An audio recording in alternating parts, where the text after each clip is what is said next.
질의해 주시기 바랍니다. 예, 장재원입니다.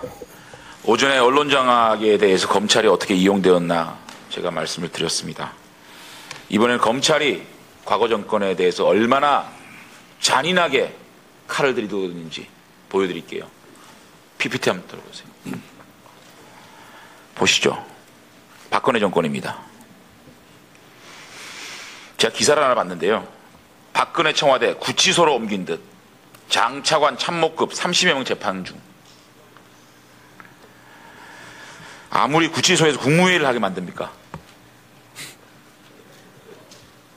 청와대 실장급 3명, 수석급 8명 중에 5명이 구속되고 8명이 재판받고 있습니다. 박근혜 청와대 비서실장, 안보실장, 정체수석, 정무수석 4명 몽땅, 민정수석, 교문수석, 경제수석. 이 사건이 양민 학살 사건입니까? 쿠데타 사건입니까? 내란음모 사건입니까?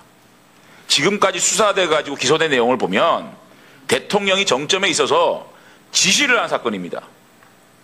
그러면 그 지시에 대해서 항명하지 않으면 범죄입니까? 항명한 것은 의인을 찾는 거예요. 검찰권이라는 게 의인 찾는 게 검찰권입니까? 이게 정의로운 검찰입니까? 초토화시키고 있는 거 아닙니까? 어디 구치소에 청와대 수석비서관 할 수 있게 만들어요.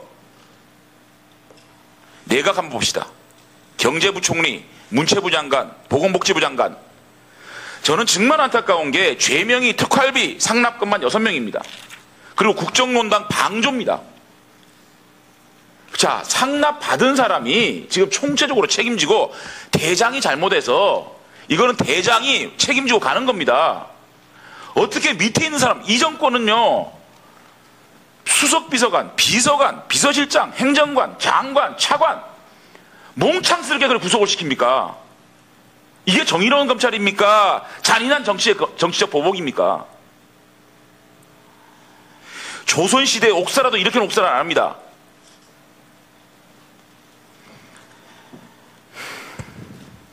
잔인하다 못해 소름이 끼칩니다.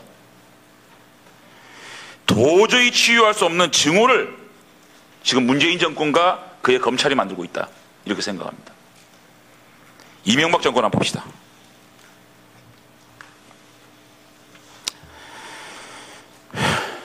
비서실장, 수석급 10명, 비서관 10명, 행정관, 경호처, 운전기사, 도우미 아줌마 100여 명을 압수수색하고 소환했습니다. 총장님, 사람 살 수 있겠습니까? 더 나아가서요, 가족들, 부인, 아들, 사위, 조카, 형, 처남댁, 처남댁은 10번 소환했다 그럽니다. 일가를 몰살시키라는 겁니까? 아니, 총장님, 아무리 그렇지만 가족들을 이렇게 못 살게 보면 사람 살 수 있겠어요? 수사를 해도 최소한의 사람이 사람을 이렇게 대합니까? 그리고 피의사실 유포. 피의사실 공포 때문에 전임 대통령이 한 분이 돌아가시지 않았습니까? 또 그 꼴 보고 싶은 거예요? 한 말씀 좀 해보세요. 어떻게 이렇게 가족을 몰창스럽게 전부 다 압수수색하고 피의사실 유포하고 소환조사하고 이 버틸 사람 있을 것 같아요? 공권력이 이렇게 해도 되는 겁니까? 이렇게 잔인해도 되는 겁니까? 지난 정부 관련해서 국정농단으로 이제 통칭되는 사건들 수사가 이루어질 수밖에 없는 상황이었고, 그 과정에서 지금 말씀하신 것처럼 많은 분들이 사법 처리된 것을 굉장히 가슴 아프게 생각합니다. 하지만 지난 시절 동안 대통령께서 탄핵을 받아야 되는 상황까지 갔고, 그 상황을 정리해야 되는, 법률적으로 정리해야 되는 임무가 저희들이 있었기 제가 때문에 시간이 얼마 안 남아요. 있었습니다. 다 듣기가 민망한데요. 그렇다고 대통령의 가족까지 이렇게 압수수색하고 이렇게 소환조사하고, 한번 입장 바꿔 생각해 보세요. 아버지가 잘못을 했어요. 했다고 칩시다. 그 가족들이 받는 고통까지 여러분 한번 생각해 보셨습니까? 어떻게 그 주변을 이렇게 할 수 있습니까? 부인 핸드백, 아들, 조카, 형, 처남댁 운전기사, 도우미 아줌마, 어떻게 한 가족을 이렇게 몰아갑니까? 공권력이라는 게. 이게 정의의 칼입니까? 증오의 칼입니까? 저는요, 수사도 적폐청산도 사람이 하는 겁니다. 사람이 사람한테 그렇게 잔인하게 하면요, 부메랑 돼서 돌아올 겁니다. 돌려보세요. 국정원장 30대, 31대, 32대, 33대. 대한민국 국정원장 이렇게 싸그리 잡아놓어도 되는 거예요?